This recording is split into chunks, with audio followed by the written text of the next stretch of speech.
bugging out, bugging out. We be bugging, bugging, bugging out, bugging out. We be bugging, bugging. We be bugging, bugging. We be bugging, bugging. You know, I'm not a fan of spitters, okay?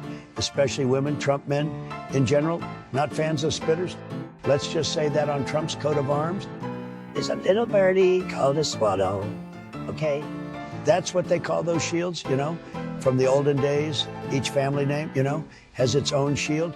They call that a coat for arms, which I'm not sure.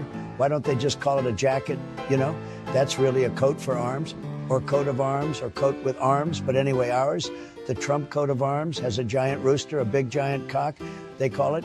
Some say it's a chicken, but it's a cock. I can assure you it's a big cock. And then here's a little birdie, and it's a swallow. Pretty self-explanatory, really. Then at the bottom, there's a giant brain, okay? A giant brain for all the genius in our family. You know, the strong genius. There's been really strong genius for centuries, you know, thousands of years. They call that a century. You know, a century, not a lot of people know that. But anyway, that's really what the Trump coat of arms is and has been for thousands, maybe 6,000 or 7,000 of years, really. And people, I mean women especially, would just walk up to that coat of arms and weep, you know, big tears. Men, very strong men, would walk up and just weep. Big, strong, common men, you know, big burly guys just start crying uncontrollably, just common people, you know. They called them pheasants, you know. The common people were known as pheasants.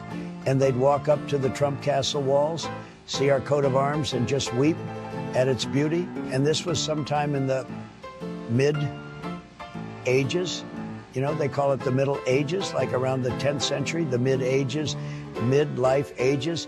I think that's where the term midlife crises came from, because people would see the Trump coat of arms and cry. They'd see and cry. They call that a midlife crisis, you know. You've heard that term before. It was invented by the Trumps in the mid-ages, along with the coat of arms. You know, I guess you could say we invented the jacket as well. In fact, just last week, we were headed to a family event. It was all of us, you know, the grandkids, Don Jr., his family, Eric, and I noticed Eric had left his blazer hanging in the back of the chair. So I yelled, "Eric, jacket," and all of a sudden, Eric stops, drops his pants, and starts masturbating. And Don Jr. had to stop him, you know. Poor Eric thought I meant just start jacking it, you know. Masturbating, I'm not going to say it, but he thought I was telling him to jack it, you know. Masturbate, I'm not going to say it, but he was masturbating in front of everyone. Let's just say Eric didn't get the brain part, you know, on the coat of arms. Eric didn't get the brain. He may have gotten the cock, maybe even the swallow. That's his business. But he certainly did get the brain part, poor Eric.